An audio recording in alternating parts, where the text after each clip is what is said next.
Memacanın neyimisi var, mara turgan uçkusu var. Mümküzleri neyziden, sakalları merzinden. Kırmiri cüründek konguraklık sepsi var. Çirin kongurak, takıman bir oğlak. Üskülerinin sakrişi, oynadiğen çoksu var.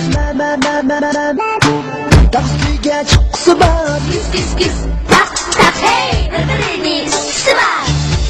Can tatlaşıp, taşın taşka atlaşıp, mümküzini çatlaşıp, çok oğa yatkısı var. Oğla başlap Mehmetcan, sizelerde yürgüsü var. Yüreklerini körgüsü var, bulutlarını sevgisi var. Üskülerini sapkısı var, takarak çapkısı var. Aşı dağda tutanım, yoğan tapsı var.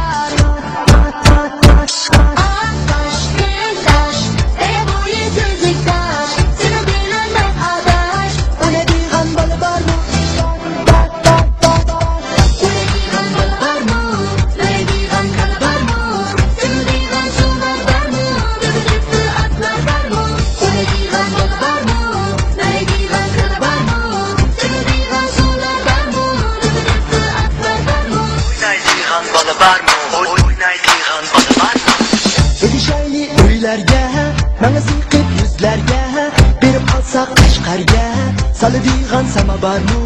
On elimde kara kaş, sol elimde yürüm kaş. Simendik basın bulacağız, kışınızda osma var mı? Hani yerini arledim, gibi barda bağladım. Bugün sorun buldu hayat, suladığın balı var mı? Salam ay emekli, ben bir işkeri sözley. Uyğum var baliymen, köp oyunni beliymen.